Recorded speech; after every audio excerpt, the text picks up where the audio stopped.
Bien-aimés dans le Seigneur, que Dieu vous bénisse de partout où vous êtes. C'est l'apôtre bienvenu Wabu Otom. Aujourd'hui, nous allons parler de cette institution, la première que Dieu a créée dans le monde, qui est le mariage. Sur ce thème, la malédiction du jour de mariage. Comment peut-on parler de la malédiction du jour de mariage? Pour ceux qui vont nous suivre pour la première fois, c'est toujours dans le cadre de notre Free Gift Spiritual Church. Tu dois savoir, tu viens d'où, tu es où, tu vas où, tu es qui, tu as quoi. Voilà, aujourd'hui, nous allons directement entrer dans notre thème. La malédiction du jour du mariage. Le jour de mariage, c'est le jour où nous appelons les grands jours. C'est le jour de la bénédiction. C'est le jour de l'honneur. C'est le jour de la gloire. C'est le jour du plaisir pour le marié. Mais comment ce jour peut encore avoir de la malédiction? Ça, c'est un thème qu'il faut écouter jusqu'à la fin. C'est un thème qu'il faut ouvrir les oreilles, chercher à entrer en profondeur, savoir comment est-ce que la malédiction peut entrer le jour du mariage. Et ça va entrer, ça proviendra d'où? Bien-aimés dans le Seigneur, Proverbe chapitre 22, verset 3, la Bible dit: l'homme prudent voit le mal de loin et se cache. Il voit le mal de loin et se cache. Pour voir le mal de loin, il faut ouvrir les yeux. Il faut tirer attention, analyser. Une fois conclu que c'est un mal, il faut se cacher. Sinon, vous allez tomber dans ce mal. Bien-aimés dans le Seigneur, l'œuvre de Dieu a commencé depuis longtemps et les hommes de Dieu sont là toujours pour éclairer les enfants de Dieu, pour leur demander à entrer en profondeur dans la parole de Dieu pour ne pas tomber et surtout se cacher devant les pièges de l'ennemi. Hébreux chapitre 13 verset 4, la Bible nous dit ceci: que le mariage soit honoré de tous et les lits conjugales exemptes de tout souillure, car Dieu jugera les impudiques et les adultères. Bien-aimés dans le Seigneur, la parole de Dieu est claire. La Bible nous dit, il faut fuir l'impudicité. La Bible ne nous dit pas de résister, de dire au nom de Jésus. Non, quand il y a un mal, surtout sur le plan impudicité, il faut fuir. Ne dites pas que je vais chasser au nom de Jésus. Tu ne vas même pas te souvenir du nom de Jésus parce que tu seras déjà tombé et anéanti. Voilà pourquoi la Bible nous demande de fuir l'impudicité. Quelqu'un qui a déjà honoré le mariage, il a déjà honoré le mariage dans la famille, il a honoré le mariage dans l'église, il a honoré le mariage partout. Comment est-ce qu'il peut encore aller tomber dans la malédiction les jours du mariage? Pour que cet homme-là ne puisse pas jouir, l'ennemi vient avec beaucoup de pièges, vient avec beaucoup de problèmes afin que ces jours ici ne puissent pas être un grand jour, que ça ne puisse pas être le jour de la bénédiction, que ça ne puisse pas être le jour de l'honneur, le jour de la gloire, le jour du plaisir. Voilà pourquoi, bien-aimé, nous sommes venus pour te rappeler, pour pousser, pour aider ceux qui vont se marier demain, à savoir que c'est un grand jour, mais un jour très risquant, un jour très sensible, un jour qui, tu n'es pas souple, tu n'as pas toutes ces clés que nous allons donner maintenant, tu risques d'avoir la malédiction le jour même. Bien-aimés dans le Seigneur, rapidement, nous allons commencer à nous donner quelques clés pouvant nous aider à ne pas tomber dans les pièges de l'ennemi les jours du mariage. Regarde d'abord ces jours, comme tu t'habilles bien. Pense à ces jours, comment est-ce que tu vas dépenser? Comment est-ce que tu vas avoir de l'embrouillement? Comment est-ce que tu t'es donné corps et âme pour réaliser ces grands jours? Mais si ces jours arrivaient encore t'amener la malédiction, tu vois que c'est comme si c'est ce que nous appelons penalty raté. Et c'est quelque chose de grave. Et cela pourra même aller jusqu'à bouger votre fondation de mariage. Bien-aimés dans le Seigneur, la première clé que Dieu nous donne aujourd'hui est d'abord le respect à l'organisation. Tout le le monde, quand il veut se faire marier, quand il veut se marier, il organise. Il organise, il choisit les gens qui vont être comme les gens qui vont se donner corps et âme pour son mariage. Il y a des réunions qui se font chaque jour pour son mariage. Bien-aimés dans le Seigneur, nous allons lire dans Matthieu chapitre 5, verset 37. La Bible dit, dites simplement oui, si c'est oui, non, si c'est non. Tous les serments qu'on y ajoute viennent du diable. Tu as déjà choisi les gens qui vont organiser ta fête. Sois calme, respecte-les, suis ce qu'ils te disent. Tu as eu le temps de faire des réunions avec eux. Mais voilà maintenant tu es en pleine scène. Respecte les organisateurs. Marche selon les rythmes qu'ils vous donnent. Eux-mêmes savent qu'ils ont la charge. Eux-mêmes savent qu'ils ne peuvent pas jouer parce que c'est un grand jour. C'est le jour qui sera immortalisé. C'est le jour qui sera inoubliable. Beaucoup de serviteurs de Dieu, beaucoup de chrétiens, le jour du mariage, ils oublient qu'ils avaient déjà organisé. Ils commencent à répondre n'importe comment. Les regrets de ces gens-là, qui se sont donnés corps et âme, qui ont laissé leurs enfants, leurs occupations, pour s'attacher à toi. Mais voilà le jour qui leur déçoit. Quand tu leur déçois, sache déjà que c'est un choc. Et l'Esprit de Dieu, les anges de Dieu, qui pouvaient être avec toi, ils vont se retirer. Parce que celui à qui vous-même vous avez donné la clé, vous l'avez fait regretter. Il commence à le faire parce qu'il ne voit pas comment il va laisser. Et s'il laisse, les gens viendront et ils vont commencer à les critiquer. Il le fait malgré lui. Le respect de l'organisation que toi-même tu as proposé. Surtout les commissaires au fait. Bien-aimés dans le Seigneur, la deuxième clé, c'est une question que tout le monde ne comprend plus rien. Auparavant, quand nous étions jeunes, et il y avait, quand il y a fête, on choisit les filles et garçons d'honneur. Quand on parle des filles et garçons d'honneur, on voit les jeunes qui n'ont pas encore de péché. Et quand ils vous escortent dans votre mariage, vous sentez qu'il y a de l'honneur. Il symbolise les anges. Il symbolise la paix. Il symbolise la joie. Mais aujourd'hui, curieusement, on ne prend plus les garçons et les filles. On prend des grandes filles, on prend des filles majeures, on prend des garçons majeurs. Pourquoi? Bien-aimé dans le Seigneur, comment est-ce que toi, la reine du jour, tu peux choisir des filles de la même calibre que toi pour être tes filles d'honneur? Ça, c'est la clé qu'il faut vraiment tenir compte. Si tu ne tiens pas compte de cette clé de savoir choisir les filles et garçons d'honneur, tu vas créer le problème dans ton mariage. Tu vas avoir la malédiction. Bien-aimé dans le Seigneur, rapidement, le jour du mariage, ton épouse est ici, la reine est ici. Tes yeux sont devant. Mais comment est-ce que tu as choisi des grosses filles, des grands garçons en train de danser devant toi? Ma sœur, tu as choisi toutes ces filles, les filles de la même calibre que toi, dansent devant ton mari. Bien-aimé dans le Seigneur, les yeux de l'homme se foutus devant la danse d'une femme. Nous venons de le dire tantôt, il faut fuir. Il ne faut pas dire qu'au nom de Jésus, fuyez l'impudicité. Et ça entre à partir des yeux. Cette grosse fille, ces filles qui dansent devant ton mari, toi tu es ici à côté. L'homme n'a pas d'autres yeux du côté de tes oreilles. Il regarde devant. Mais quand il danse là, tu ne sais pas qu'il peut enregistrer de mauvaises images. Bien-aimé dans le Seigneur, il peut enregistrer de mauvaises images. Matthieu chapitre 14, verset 6.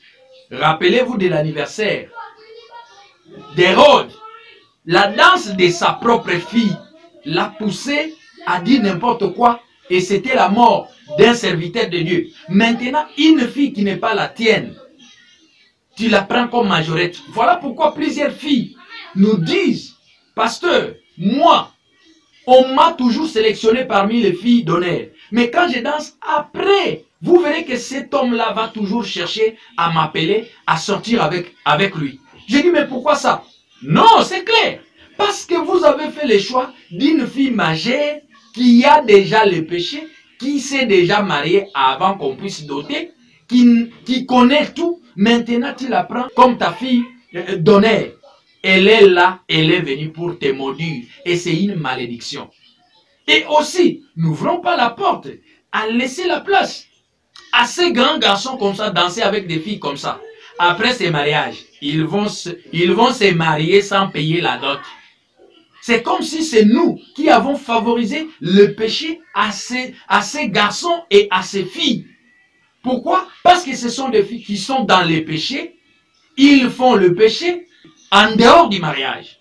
Voilà pourquoi, bien-aimés dans le Seigneur, fais attention avec cette clé. Choisis les mineurs, choisis les enfants qui vont symboliser la loi, la paix, qui vont symboliser la joie, qui vont symboliser les biens, qui vont symboliser les anges. Vous êtes escortés par les anges. C'est un bien, c'est une bénédiction. Mais si vous êtes escortés par des grosses filles qui sont devant vous, hommes, ça c'est dangereux et c'est pourquoi vous voyez plusieurs mariages ne durent pas longtemps parce que cette clé, ils n'en ont pas tenu compte. Soyez souples. Tenez compte des majorettes. Les filles d'honneur, les garçons d'honneur doivent être garçons, doivent être enfants, doivent être les gens qui, leur danse va attirer les seigneurs. Leur danse va attirer les anges de Dieu. Leur danse va faire acter Dieu et ça sera une joie pour ces grands jours. Bien-aimés dans le Seigneur, il y a beaucoup de clés. La tenue de mariée. Comment toi tu t'es marié, tu es marié, tu es le roi du jour, le king. Et ton épouse c'est la reine. Comment est-ce que tu peux t'habiller de la même manière que ton parrain? Non, ce n'est plus son jour. Ce n'est plus son jour. Ce n'est plus son jour. Les anges de Dieu doivent te repérer. C'est le jour d'un seul couple. Et aussi, la tenue. Comment ton épouse est mariée? Une femme mariée. Toute la poitrine est à l'extérieur. C'est comme si c'est autorisé. Les jours de mariage, il faut voir les parties intimes du marié. Est-ce que c'est normal? Vous avez déjà vu un garçon ou un homme marié vient avec le cinglet comme ça? Non. Pourquoi? Il sait qu'il est responsable. Il arrive. Mais comment tu dois choisir la robe de ton épouse? Tous les dépôts des aliments des enfants à l'extérieur. La poitrine à l'extérieur. Bien-aimés dans le Seigneur, cette clé-là, attention tous ceux qui viennent là, tu ne les connais pas. Il y a des magiciens, il y a des sorciers qui peuvent injecter quelque chose dans la poitrine de ton épouse là. Est-ce que c'est permis, comme c'est le jour de ton mariage, que tu viennes nu? Moi, je ne comprends pas cette histoire. Hein? Ton épouse à toi, elle doit avoir de la valeur. Il y a des photos de mariés qui deviennent problème même pour présenter aux autres. Ça devient problème pour présenter la photo de ton épouse le jour du mariage à ta mère ou à ton père. Parce que il voit toute la nudité de ton épouse mariée. C'est quoi ça? Hein? C'est comme dans des pays anglophones ici que nous voyons, si une femme est enceinte, elle est grosse, elle peut même marcher nue. Des petits trucs là, des petits, avec son ventre bombé, je ne sais pas si c'est l'honneur ou c'est de la sorcellerie, je ne sais pas. Comment tu dois porter des robes que tu as choisies? Si ton épouse a la grosse poitrine, cherche une robe qui la fait l'honneur. C'est une reine. Si elle a de petites poitrines, cherche la robe qui... Mais pourquoi laisser tout à l'extérieur? Même le pasteur qui bénit là, qu'est-ce que c'est ici? Il voit tout ça ici. Le pasteur voit ça. Après, vous allez dire que les pasteurs sont comment les pasteurs? Vous injuriez les pasteurs. Les pasteurs souffrent à cause de vous. Cherche une belle robe pour ton épouse. Elle est reine. Nous sommes là pour elle. Nous devons l'honorer. Nous devons prendre avec elle des photos. Comment est-ce qu'un pasteur est venu dans la réception de votre mariage en veste comme ça. Maintenant, ton épouse vient, et elle se tient debout ici. Poitrine à l'extérieur. Bien-aimé dans le Seigneur, cette clé, elle vous donne de la malédiction le jour du mariage. Alors que vous avez tout payé. La famille est calme, l'État est calme. Vous êtes venu juste pour accomplir, terminer, emmagasiner la bénédiction. Voilà, vous perdez. Bien-aimé, 1 Pierre chapitre 1 verset 18. La Bible nous dit, nous avons les malédictions que nous avons héritées de nos pères. Déjà, quand vous avez terminé avec la famille, vous devez au préalable chercher un serviteur de Dieu. Ce serviteur de Dieu aura le temps de faire ce que nous appelons kirdam. Parce que chacun a son passé. Vous ne pouvez pas directement entrer dans la bénédiction le jour de la bénédiction, le jour du mariage, comme ça. Parce que chacun a la malédiction qui vient de son père, de sa mère, la malédiction que lui-même a gobée, et surtout actuellement, les mariages ne se font plus entre un homme chaste et une fille vierge. Non, chacun avait déjà connu tout ce qu'il pouvait savoir en dehors du mariage. Maintenant, chacun a sa malédiction. Avant d'être béni ces jours-là, il doit y avoir des séances des enseignements, des séances de kirdam, la délivrance. Nous passons au grand jour avec nos saletés. C'est pourquoi ces jours n'honorent plus Dieu. Comme c'est le jour de départ, le point de départ, avec la saleté, c'est comme un médecin qui traitait une plaie. Avant de mettre des produits, il faut d'abord qu'il puisse nettoyer la plaie. Quand il n'a pas nettoyé, il met les produits, ça ne va pas aider. Beaucoup de serviteurs de Dieu, beaucoup d'enfants de Dieu passent le jour du mariage avec leur saleté. C'est pourquoi quand ils sont déjà ensemble, donc A vient avec sa malédiction, B avec sa malédiction, il met la malédiction ensemble, ça devient malédiction plus, ça devient un grand problème à la délivrance au cas où c'était déjà acté le jour du mariage. Bien-aimés dans le Seigneur, soyez souples, soyons souples. Avant de passer le jour du mariage, il faut au préalable chercher à faire ce que nous appelons kirdam, passer à la délivrance par un serviteur de Dieu, et cela vous permettra d'être souple et d'être libre pour acquérir la bénédiction du jour. Bien-aimés dans le Seigneur, les serments de mariage, une autre clé. Jamais, jamais, jamais on peut vous bénir par un serviteur de Dieu qui vous ne connaissez pas les serments. Vous arrivez directement en public, il vous donne les serments. Il les dit, vous répétez. Ça, c'est une chose grave. Nombre chapitre 30, verset 3. Proverbe chapitre 20, verset 25. Matthieu chapitre 5, verset 33 à 37. Deutéronome chapitre 23, verset 21 à 23. Ce que tu as signé, le vœu, le serment que tu as fait, tu dois les respecter. Si tu ne les respectes pas, c'est une malédiction. Tu dois respecter les serments que tu as fait. C'est pourquoi tu dois directement d'abord, quand tu as choisi le pasteur qui va vous bénir, tu dois savoir les serments, ça va se passer comment. Il y a des serviteurs de Dieu qui donnent seulement la parole à l'homme de dire ce qu'il veut par rapport à sa femme. Et donne aussi la parole à la femme de dire ce qu'il sent, ce qu'il veut par rapport à son jour. Mais contrairement, il y a des pasteurs qui viennent avec des serments. Il lit, vous répétez.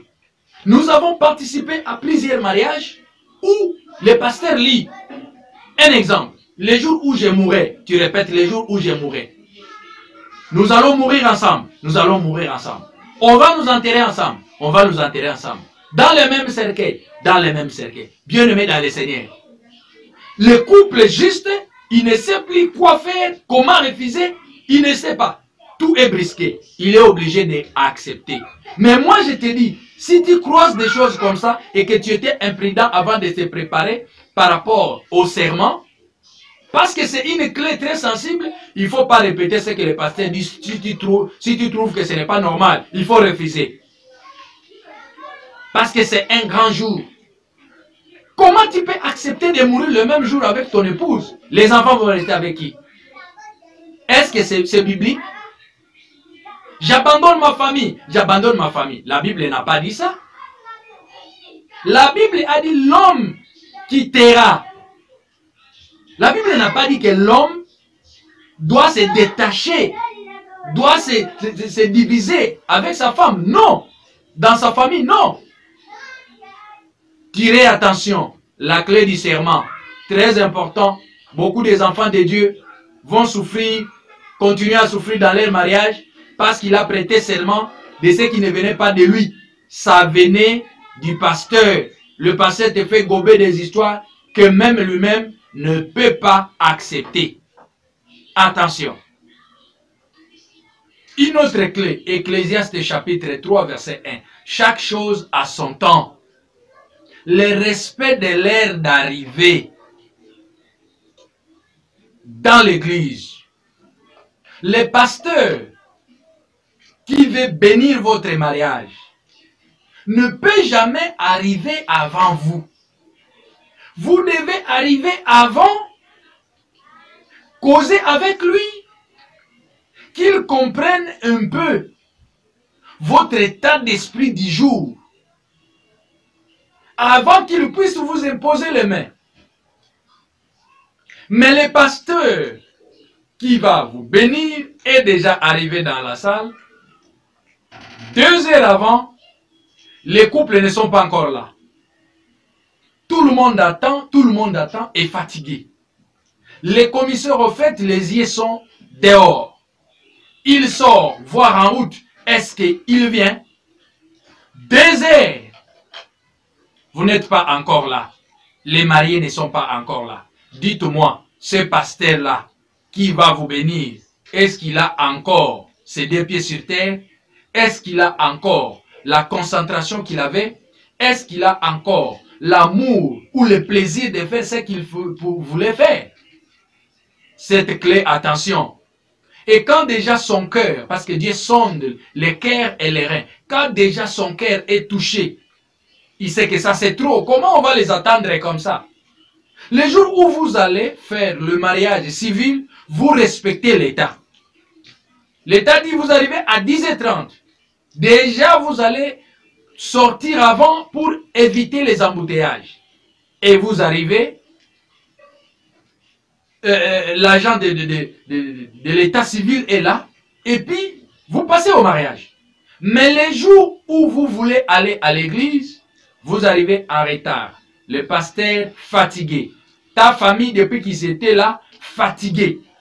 Ta belle famille, fatiguée. Dès que tu arrives, ils commencent à forcer comme s'ils étaient dans la joie. C'est l'hypocrisie. Mais en réalité, ils ne sont plus avec toi. Ils sont fatigués. Tout ce que vous voyez là en train de crier là, c'est le passe-temps. Pour ne pas te décourager, mais en réalité, l'Esprit de Dieu a déjà pris bonne note.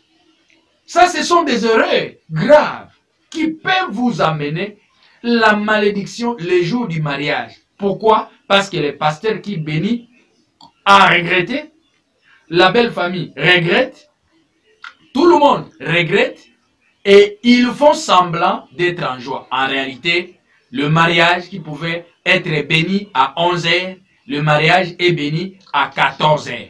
Ça, ce n'est pas bon. Il faut être souple avec cette clé. Respect de l'air. Même dans la salle de la réception, vous avez invité les gens. Les gens se sont donné le temps de venir. Ils savent que vous allez entrer à 19h30, à 21h juste, c'est tout la fête. Mais vous verrez les mariés entrer à 23h juste. Alors, dans les invitations, c'était 20h juste. Ils entrent à 23h. Pensez-vous que les gens là qui crient quand vous faites votre entrée là, sont encore avec vous? C'est de l'hypocrisie. Ils sont fatigués. Et vous verrez que comme vous êtes rentré en retard, le modérateur va vous pousser maintenant à pousser la fête vite, vite, vite. La fête n'aura plus la même maîtrise selon l'heure à laquelle ça a été prévu. Pourquoi? Parce que les gens voient qu'il fait nuit. Chacun doit être chez lui à la maison. C'est quelle fête comme ça, toute la nuit comme ça? Attention avec le respect de l'heure, par rapport au pasteur qui va venir, par rapport à ta famille à l'église, par rapport à ta belle famille, par rapport aux invités. Une clé très importante aussi. Bien-aimé dans le Seigneur, une autre clé, la sagesse. Jacques chapitre 1 verset 5. La Bible dit, celui qui n'a pas la sagesse, qu'il puisse la demander à Dieu. Ce jour, c'est un grand jour. C'est le jour où tu dois bénéficier de toute ta bénédiction à 100%. Mais faites attention, il y a les gens qui peut-être il a contribué dans son faire-part, peut-être dans ta belle famille, peut-être dans ta famille. Il vient avec l'esprit de te créer des problèmes. De créer des problèmes. Vous verrez, vous êtes là, en train de voir tout le monde qui est en joie. Mais la petite sœur de votre mère ou la petite sœur de votre épouse crée des problèmes là-bas. C'est pourquoi vous voyez, il y a plusieurs familles, plusieurs couples, 5 ans, 10 ans de mariage sans enfants. Pourquoi? Les jours de mariage, il y avait sa tante et sa belle-sœur qui ont créé des problèmes. Et quand ils créent des problèmes comme ça, bien-aimé, fais attention. On peut venir te dire, voilà, on a fait ceci, voilà, on est en train de distribuer, de servir seulement ta belle famille. Ta famille, on ne comprend même pas, on ne tient même pas compte de ta famille. Alors que, famille africaine, tu es dans ces mariages, c'est ton mariage à toi. Laisse les invités jouir. Hein? Et aussi, il y a des familles ou des gens qui volent les aliments. Les choses étaient bien préparées, mais ils viennent avec des sachets pour voler. On t'a mis là-bas dans la cuisine. C'est pourquoi dans d'autres cieux, il n'y a pas de choses de préparées, non. On va seulement, on cherche une entreprise qui peut venir faire tout. Tu viens, tu te sers, c'est tout. Pourquoi? Parce que les gens volent les choses.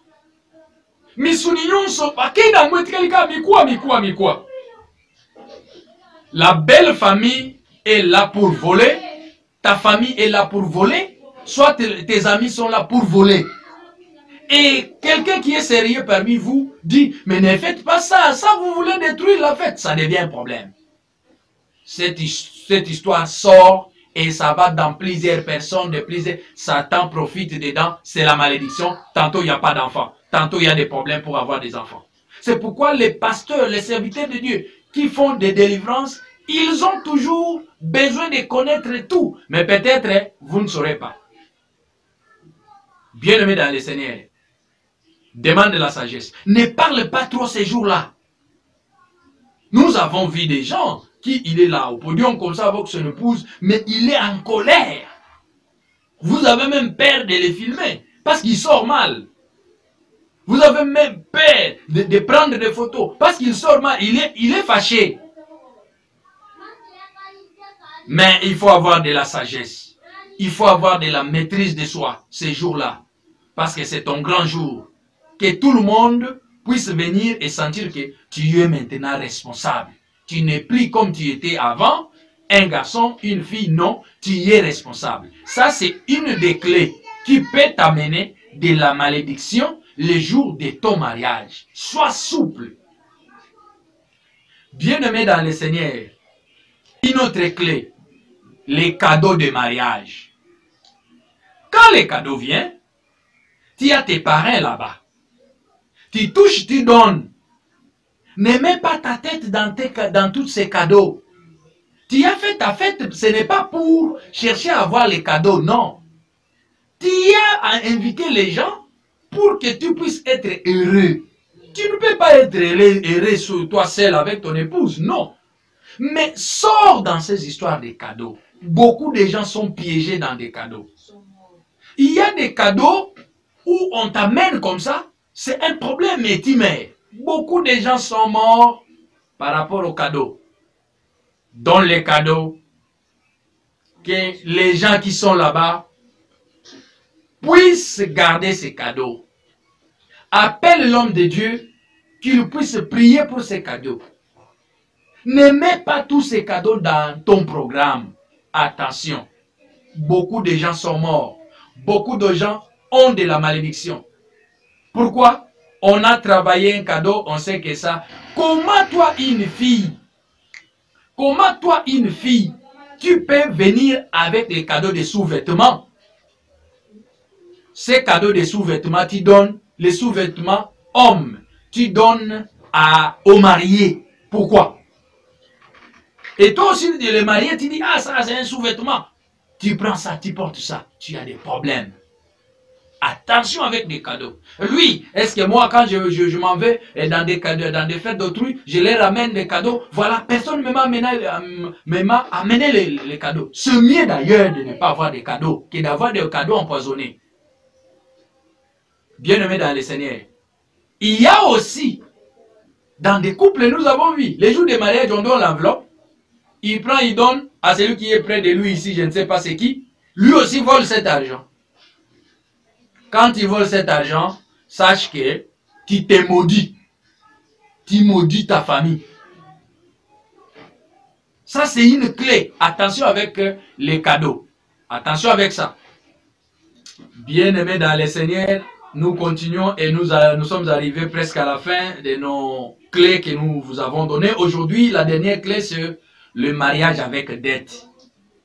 Comment tu veux te marier avec des dettes? Tu veux seulement avoir l'honneur, tu demandes à la belle famille d'accepter à ce que tu puisses être béni à l'église. Ça, ce n'est pas la bénédiction. C'est la malédiction du jour de mariage. Tu emmagasines la malédiction en totalité. Bien-aimé dans le Seigneur, paye tout. Sois calme, attends, prépare-toi, paye tout. Tout le monde sera honoré, même les anges, même Dieu lui-même va envoyer ses anges. Et même la famille, la tata moisi, la tante sera là en train de danser. Parce que là, il épargne. Mais comment est-ce qu'elle peut danser sans avoir eu quelque chose? Comment l'oncle n'a pas bénéficié quelque chose? Tu veux à ce qu'il puisse te bénir. Bien-aimé dans le Seigneur, plupart des gens disent, voilà, je suis à l'étranger, il faut seulement accepter à ce que les parents puissent accepter, comme ça on va chercher l'argent, on va se marier, on va faire des comptes, ils refusent. Il y a des hommes, déjà quand il est avec la femme, il ne veut pas payer la dot. Et ils disent, voilà, et là déjà la femme, elle va payer la dot, pourquoi? Ça c'est de l'ignorance, ça c'est de la sorcellerie. Qui doit payer la dot. On ne reste pas avec la fille d'autrui à la maison sans rien payer, sans tout terminer. Non. Bien-aimés dans le Seigneur, beaucoup de gens sont maudits à cause de ça. Ne laisse pas la place au diable comme ça. Je crois que nous sommes arrivés à la fin de notre enseignement aujourd'hui sur la malédiction du jour du mariage. Beaucoup de gens n'ont pas compris ce thème. Dire voilà comment la malédiction du jour de mariage. Ça, tu veux encore faire peur aux gens que le jour de mariage ne puisse pas être célébré ou comment? Non. J'aimerais seulement te dire que comme c'est un grand jour, les jours de ton plaisir, les jours de ton honneur, les jours de ta gloire, les jours de ta bénédiction, l'ennemi aussi vient pour chercher à te salir, afin que tu sois sale et que tu ne puisses pas bénéficier de toute cette bénédiction. Le roi Assyrus et son épouse Vasti. Le roi Assyrus a préparé une fête pour présenter son épouse aux gens, à ses amis. Mais cette fête-là a changé. Est-ce que c'était la bénédiction? C'était devenu malédiction. Et Vasti a raté son mariage. Et c'était Esther qui en a profité. Pourquoi? Attention avec plusieurs clés. Les jours de mariage. C'était apôtre bienvenu Wabou Otom. Je suis marié, père des enfants. Et je remercie mon épouse, Florence Wabou. Elle est la servante de Dieu, vous les connaissez, vous les voyez toujours dans Malembe TV. Que Dieu vous bénisse. Et pour ceux qui veulent savoir comment nous évoluons dans le ministère Malembe TV, nous évoluons bien. Vous avez besoin de nous, appelez-nous. Nous allons vous aider dans vos mariages, dans la prière. Et notre numéro est là au bas de l'écran. C'est toujours dans le système des Free Gift Spiritual Church, Malembe Ministry, qui a comme vision, tu viens d'où tu es, où tu vas, où tu es, qui, tu as quoi. Quand tu sais déjà que aujourd'hui c'est le jour du mariage, j'aurai la bénédiction, tu dois te préparer pour ne pas tomber dans des pièges de l'ennemi. Que Dieu vous bénisse, je vais prier pour vous.